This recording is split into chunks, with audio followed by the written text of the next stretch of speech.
হানাফি মাযহাব অনুসারে যোহর আসরের নামাজে মুক্তাদিদেরকে সূরা ফাতিহা পড়তে হবে কিনা? না, 5 ওয়াক্তের কোন অর্থেই মুক্তাদি কাকে বলে? ইমামের পিছনে থাকে, তাকে বলে মুক্তাদি। সে ফাতিহা পড়বে না, তার তো রাসূলের সাথে বিরোধিতা করা হলো। রাসূল সাল্লাল্লাহু আলাইহি ওয়াসাল্লাম বলতেন যে ইমামের ইক্তেদা করলো, তার ইমামের কিরাত তার কিরাত। আপনি ফাতিহা পড়ার কি অর্থ দাঁড়ায়? আপনি রাসূলের হাদিসটা মানলেন না, আপনি বিশ্বাস করলেন না। ইমামের কিরাত যে আপনার কিরাত, আপনি এই কথাটা বিশ্বাস করলেন না, আপনার নামাজ কি হবে? রাসূলের পরে তো আপনার ইমান নেই।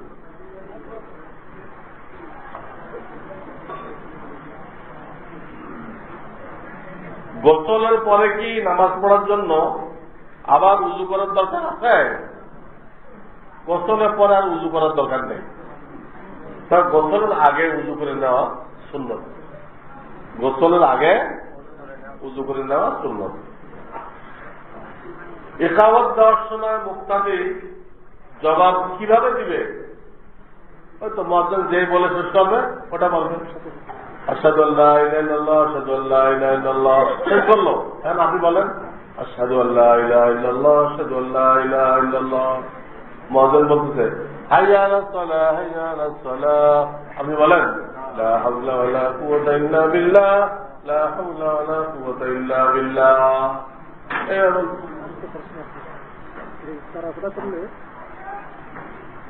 মুক্তাদির জবাব দেওয়ার জন্য যথেষ্ট সময় পায় না, তাহলে মুয়াজ্জিনকে জানাবে যে আপনি একটু ধীরে বলেন। মাদকাসক্ত নিরাময় কেন্দ্রে জুমার নামাজের জামাত আদায় করলে সহি হবে কিনা? সেখানে যে কেউ পড়তে চাইলে যারা ওখানে থাকে বা মুভি নিয়ে যায়, সবাইকে শরীক হওয়ার অনুমতি দেওয়া হয় কিনা? যেখানে অন্যদেরকেও শরীক হওয়ার অনুমতি দেওয়া হয়, সেখানে জুমার নামাজ পড়লে জুমা সহি হয়ে যাবে। মিল কারখানায় তো অন্য লোক ঢুকতে দেয় না, মিলের লোক তো ঢুকতে দেয়, তাই না? তারাও জমা করতে পারবে। নামেরা নামের অর্থ কি? এই নামটিকে রাখা যাবে? নামেরা নামের অর্থ হল চিতাবাঘ। মানুষের নাম রাখার তো ভালো হবে না, বাঘের চরিত্র হয়ে গেলে এর দ্বারা তো কোনো ভালো কাজ হবে না, মানুষের ফেড়ে খেয়ে গেল।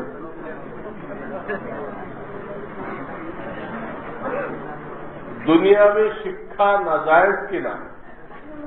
যদি জায়েজ হয় সেটা কিভাবে? শর্তের সাথে জায়েজ আছে। দুনিয়াবি শিখতে দেয় যেন আপনার নামাজ তরফ না হয়, কাপড় টাকনোর উপরে থাকে, হ্যাঁ, দাড়ি বিসর্জন দেওয়া না হয়, বুঝলেন? এই জিনিসগুলো ঠিক রাখতে হবে। আর ওখানে কুফরি কালাম আছে, এই কুফরি কালামগুলো দূর করার জন্য হ্যাঁ ছুটির সময় তবলিগে সময় লাগাইতে হবে, আলেমদের মজলিসে আসতে হবে। স্কুল কলেজের সিলেবাসে কিছু কুফরি কথা আছে, এগুলো বোঝার জন্য, পরিহার করার জন্য ওলামাদের সোহবত আসবে। এদের দুই শর্তের সাথে স্কুলে পড়তে পারবে, ওলামাদের সোহবত আসবে এবং তার আমল আখলাক খ্রিস্টানদের মতো হবে না। নতুন বিবাহিত বর কনে যদি বিবাহের পরে দূরে কোথাও ঘুরতে যেতে চায়, সেটাকে জায়েজ হবে? কারণ এভাবে ঘুরতে যাওয়া খ্রিস্টানদের হানিমুনের সাথে মিলে যায়। আমাদের কোরআন হাদিসে হানিমুনের কোন আলোচনা পাওয়া যায় না। এটা পিওর খ্রিস্টানদের তরিকা, না করা যায়। হ্যাঁ, যে আল্লাহ পয়সা করে দিয়ে থাকে, যাক উমরা করে আসুক, হানিমুন করবে না, কি করবে? উমরা করবে। উভয় ঈদের খুতবায় কতবার তাকবীর বলা সুন্নত?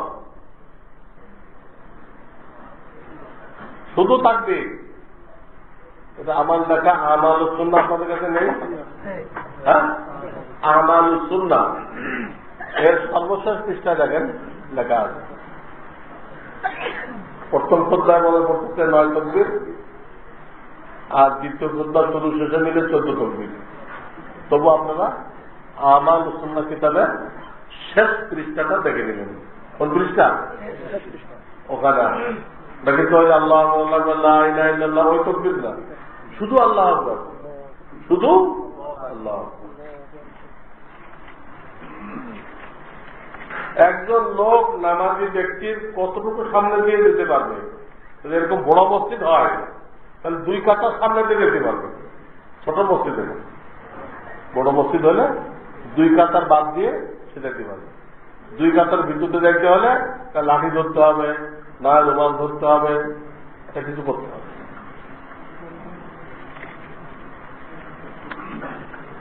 20-30 বছর আগে প্রতিষ্ঠিত বক্তব্যে জুমার নামাজ পড়া যাবে কিনা? হ্যাঁ, এই বছর যেটা প্রতিষ্ঠিত এটাও যাবে, এত পুরান হওয়ার কোনো দরকার নেই। যে কোনো বক্তব্যে কি করা যাবে? জুমার নামাজ পড়া যাবে। ওই এলাকার ব্যবস্থা না থাকে তো বক্তব্যে কি করবো? জুমার নামাজ পড়ুন।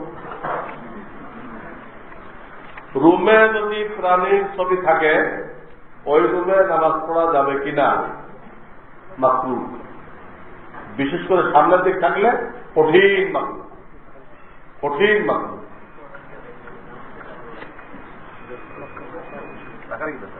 আমার বাড়ি ঢাকা, ঢাকাতেই নিয়মিত বসবাস করি। এখন আমার দাদার বাড়ি ফরিদপুর। আমি যদি সেখানে বেড়াইতে যাই তাহলে মুসাফির হব কিনা? ওখানে আমার বাপের সম্পত্তি আছে না, দাদার থেকে বাপ পাবে না, বাপের থেকে আপনি পাইবেন, তো ওটা তো আমরা আপনি আসলি। দাদার বাড়িটা কি আপনি আসলি, কিন্তু ওখানে যতটুক টাইমের জন্য আপনি যান না কেন আপনি মুকিম, আপনি মুকিম। ফজরের সুন্নত নামাজ ফজরের ফরজ নামাজের পরে পড়া যাবে কিনা? না, ফজরের সুন্নত ফরজের আগেই পড়তে হবে। এই জন্য বলা হচ্ছে জামাত দাঁড়াই গেলেও করতে হবে। দেখা যাচ্ছে না সুন্নত পড়ে জামাত পাওয়া যাবে, তাহলে কি করতে হবে? সুন্নত আগে পড়ে দিতে হবে। কেন? এই জন্য যে পরে তার পড়া যায় না। আগে না পড়লে এই সুন্নতটা ফরজের পরে, শুধু ফজরের কথা বলা হবে, ফজরের কথা পরে পড়া যায় না।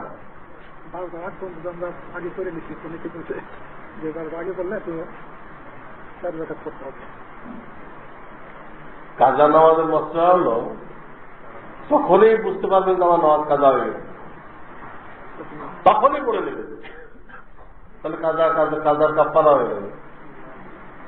আমার ঘুম ভাঙতে কথা 7টায়, তখন বেলা উঠে গেছে, তখন পড়ে কাজা হয়ে গেছে, জ্বরের সাথে পড়ে নেবে।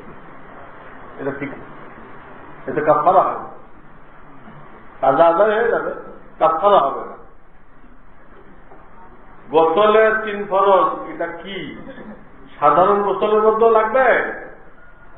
সাধারণত আমরা গরম দূর করার জন্য যে গোসল করি ডেলি ডেলি, এখানেও 3 ফরজ থাকবে না, এখানেও 3 ফরজ লাগবে না।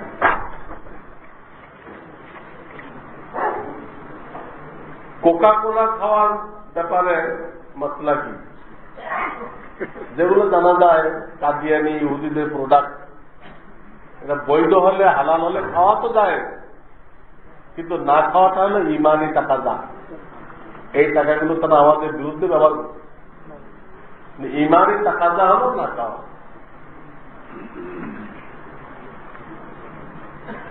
বিধর্মীদের মৃত্যু সংবাদ শুনলে ইন্না লিল্লাহি ওয়া ইন্না ইলাইহি রাজিউন পড়া যাবে কিনা? কিচ্ছু পড়া যাবে না। না এটা পড়বেন না ফি নারে জাহান্নামা খালিদিনা ফিহা আবাদা, অনেকে এটা পড়ে, এটাও পড়া যাবে না। কাজে ইমান নিয়ে মরছে না কি নিয়ে মরছে কে জানে। অনেক হিন্দু মরার আগে কলেমা পড়ে, অনেক হিন্দু আগে জানতো কলেমা, ভয়তে পড়ে নাই, পরিবারের লোকেরা তারা মেরে ফেলবে, এই ভয়তে বলে না, মরে যেতেছে আর মেরে ফেললে কি, তখন তারা কলেমা পড়ে নেয়। ওই কলেমাও আল্লাহ দরবারে গ্রহণযোগ্য। তাহলে কে কলেমা পড়তে না পড়তে আমরা বিনা জাহান্নাম পড়ে গেলাম। আপনার অনেক মুসলমান হাসরের ময়দানে বেঈমান অবস্থায় উঠবে, আর অনেক কাফের হাসরের ময়দানে ইমানদার অবস্থায় উঠবে। দুরূদ শরীফ পড়ে।